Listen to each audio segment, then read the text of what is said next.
یا عبادی، میرے بندے. ماں بھی نہیں کہتی نافرمان بیٹے کو اس طرح سے کہ میرے بیٹے کر بلاتی ہے. یا عبادی، تو کتنا ہی بڑا نافرمان کیوں نہیں، میرا ہی بندہ ہے. لا تقنطوا من رحمت اللہ، میری رحمت سے مایوس نہیں ہونا، یہ کام کبھی نہ کرنا. پھر کیوں؟ اللہ جانتے ہیں میرے علاوہ اس کا ہے کون. میری رحمت سے ان اللہ یغفر الذنوب جميعا، میں تیرے سارے گناہ معاف کر دوں گا. انہ هو الغفور الرحیم. اس آیت کے اترنے پر وحشی کو جب پتا چلا کہ یہ آیت اتری ہے، مدینے پہنچ گئے اور رسول اللہ صلی اللہ علیہ وسلم کے دست مبارک پر اسلام قبول کر کے حضرت وحشی رضی اللہ تعالی عنہ بن گئے اس آیت کے اترنے پر. اچھا، اتنے گناہ کر کے بھی سب معاف ہو جائے گا؟ بندہ، ایک روایت میں آتا ہے، بندہ معافی مانگتا ہے،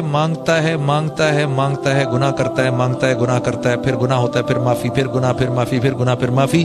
پھر اللہ پاک فرماتے ہیں میرے بندے دیکھتے ہیں کہ تو معافی مانگ کے تھکتا ہے یا ہم معاف کر کے تھکتے ہیں. ہم معاف کر کے نہیں تھکیں گے، تو معافی مانگ کے تھک جائے گا. میرے دوستو، شیطان کے چکر میں مت پڑنا. ہاں، مولانا اشرف علی تھانوی صاحب کے پاس ایک آدمی آیا، حضرت ایک گناہ سینکڑوں نہیں ہزاروں دفعہ کر چکا ہوں، ہر دفعہ کر کے معافی مانگتا ہوں، کیا کروں؟ آپ نے فرمایا معافی مانگنا نہ چھوڑنا، مر کے جب اللہ کے سامنے جائے گا تو ایک ہی گناہ لے کے جائے گا. معافی مانگنا نہیں چھوڑنا. کیوں؟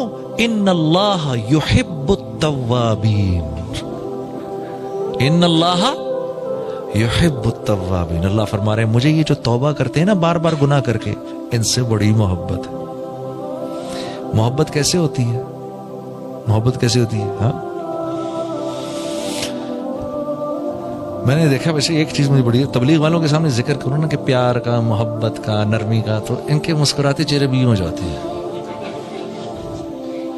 ابے یار، اور خوش ہو جاؤ یار. ہاں، محبت کی بات ہونے لگی ہے. ہاں، محبت کیا ہوتی ہے؟ یہ مجھے دیکھ کے مسکرا رہا ہے. ابے نہیں، تجھے نہیں، وہ اپنا کسی کام سے. ہاں، یا میری بیوی، یا ناراض بیوی شاید مجھے دیکھ کے مسکرائی ہے. ابے آپ کو نہیں دیکھ کے مسکرا رہی، وہ اپنے بچوں سے کھیل رہی ہے. نہیں، مجھے دیکھا ہے. آدمی اپنے پہ منسوب کرتا ہے ہر چیز. میرا ناراض دوست یار شاید ابھی خوش تھا، شاید میری وجہ سے خوش ہے. نہیں، آپ کے نہیں، وہ تو ساتھ والے سے بات کر رہا ہے.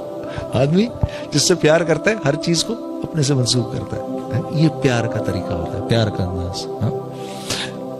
یہی بنیاد تھا اس بات کی. یا صنم یا صنم یا صنم یا صنم یا صمد، لبیک یا عبدی، لبیک یا عبدی، لبیک یا عبدی. فرشتوں نے کہا یا اللہ یا اللہ یا اللہ. غلطی سے نکلا ہے منہ سے. تو اللہ پاک نے کیا فرمایا؟ ہاں، اس کے منہ سے تو غلطی سے نکلا ہے، ہمارے سننے میں تو غلطی نہیں ہے. چلو، اسی بنیاد پر آج سے یہ میرا ہو گیا. ہاں، ان اللہ یحب التوابین. اللہ توبہ کرنے والوں سے پیار بہت کرتے ہیں، بہت زیادہ پیار کرتے ہیں. تو میرے دوستو، ہاں، عبد الرحمن بن ثعلبہ کا واقعہ آپ کو سناتا ہوں. نوجوان صحابی تھے، رسول اللہ صلی اللہ علیہ وسلم کی خدمت میں آیا کرتے تھے. عبد الرحمن بن ثعلبہ. تو ایک دفعہ اللہ کے نبی نے کسی کام سے بھیجا، تو وہ جب یہ نکلے ہیں باہر تو ہوا چل رہی تھی، تو ایک صحابی کے گھر کے باہر کپڑا پڑا ہوا تھا. تو وہ کپڑا اٹھا تو ان کی نظر پڑی گھر کے اندر. تو وہاں دیکھا کہ صحابیہ کی جو گھر والی تھی وہ نہانے کے بعد اپنے بال سکھا رہی تھی. تو ایک سیکنڈ کے لیے ٹکٹکی بن گئی. ایک سیکنڈ کے لیے ایک دم خیال آیا، یہ میں نے کیا کیا. یہ خیال آتے ہی اپنا سر پکڑا اور بھاگ کے مدینے سے باہر جا کے پہاڑوں پہ چڑھ گئے. مدینے کے باہر آتش فشاں پہاڑ تھے ارد گرد. یہ ان پہاڑوں میں جا کے بیٹھ گئے، چھپ گئے. اللہ کے نبی انتظار کر رہے ہیں. عبد الرحمن کو بھیجا، آیا نہیں. پورا دن گزر گیا. کہاں رہ گیا بھائی، کہاں رہ گیا؟ حضرت عمر رضی اللہ تعالیٰ عنہ، حضرت سلمان فارسی سے آپ نے فرمایا بھی عبد الرحمن کو بھیجا تھا کام سے، کہاں چلا گیا؟ تو مدینے میں پتہ کیا تو کہیں نہیں. کہا فرمایا آپ نے فرمایا بھائی ڈھونڈ کے لاؤ اس کو. تو یہ حضرات باہر نکلے نا, ایک دن پورا ڈھونڈتے رہے, 2 دن ڈھونڈتے رہے, کوئی پتہ نہیں چلا. پھر ایک بکری چرانے والا مل گیا. اس نے کہا کہ یہ جی آپ یہاں ایک نوجوان ہے, میں اس کو سنتا ہوں, وہ رات کے وقت نکلتا ہے, کہ اسے غار میں بیٹھا ہوا ہے, وہ رات کے وقت نکلتا ہے اور دھاڑے مار مار کے روتا ہے اور اللہ سے معافیاں مانگ رہا ہوتا ہے, کہ شاید آپ اسی کو ڈھونڈ رہے ہیں. انہوں نے کہا ہاں بتاؤ تو صحیح وہ ہے کدھر. کہا جی وہ سامنے والے پہاڑ پہ میں نے دیکھا ہے. تو یہ دونوں حضرات رات کو جا کے ادھر بیٹھ گئے. تو رات کو یہ نکلے باہر, عبد الرحمن بن سالبہ اسی طرح روتے ہوئے, یا اللہ مجھے معاف کر دے, غلطی ہوگی. تیسرا دن ہے یہ, معافی مانگ مانگ کے. تو ان دونوں حضرات نے پکڑ لیا, ان کو پکڑ کے لے کر آئے اللہ کے نبی کے پاس. فجر کے بعد حاضر کیا, یا رسول اللہ. آپ نے فرمایا کیا ہو گیا؟ کہا یا رسول اللہ بتا نہیں سکتا, ایسا گناہ ہوا ہے. ارے بھائی کیا ہوا, بتاؤ بتاؤ بتاؤ. بہت روتے روتے بتایا, مجھ سے یہ ہو گیا کہ وہ میں بال سکھا رہی تھی, میری نظر تھوڑی دیر کے لیے رہ گئی ادھر. تو آپ نے فرمایا میرے پاس آ جاتے, میں اللہ سے معافی منگوا دیتا. روتے رہے روتے رہے روتے رہے, نہیں اسی حالت میں بیمار ہو گئے, اسی حالت میں بیمار ہو گئے. بیمار ہو کے اللہ کے نبی عیادت کو گئے. اللہ نے جبرائیل کو بھیجا, کہا عبد الرحمن سے یہ کہو, عبد الرحمن کو یہ کہو کہ اللہ رب العزت نے اس کے نامہ اعمال میں دنیا میں جتنے ریت کے ذرے ہیں اتنی نیکیاں لکھ دیں. اس سے کہو اب راضی ہو جائے,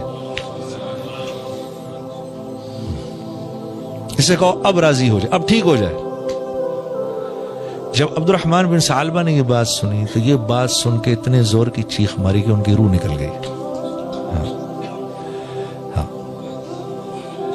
تو اتنا کریم ہے اللہ. ہاں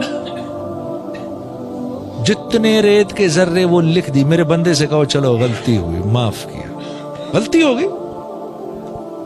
غلطی ہونا انسانیت, انسان ہونا, غلطی ہونا اور غلطی ہونا یہ ہمارے اس بات کی نشانی ہے کہ ہم انسان ہیں. اس پر معافی مانگنا یہ بندگی کی بنیاد ہے کہ اللہ پاک فرشتوں سے کہتے ہیں اس کو پتہ ہے یہ مجھے رب جانتا ہے, اس کو پتہ ہے یہ مجھے رب جانتا ہے. حضرت شبلی رحم اللہ حالت کشف میں بیٹھے ہوئے, یہ ہمارے یہ حضرت شبلی رحم اللہ نہیں ہے, یہ جو ہمارے دور کے ہیں, یہ 400-500 سال پرانے کی حضرت شبلی رحم اللہ تھے, جو حضرت عبداللہ اندلسی کے مجاز تھے.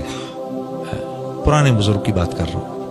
تو حالت کشف میں بیٹھے ہوئے تو ان کو کشف ہوا اللہ کی طرف سے کہ اے شبلی اگر تیرے عیب لوگوں پر کھول دوں تو دنیا میں ایک انسان ایسا نہ ہو جو تیرے سلام کا جواب دے.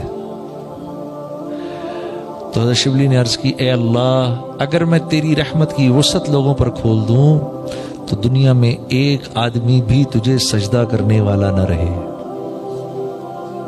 تو اللہ رب العزت نے فرمایا شبلی تو ہمارے راز کو راز رکھ, ہم تیرے راز کو راز رکھتے ہیں. ہاں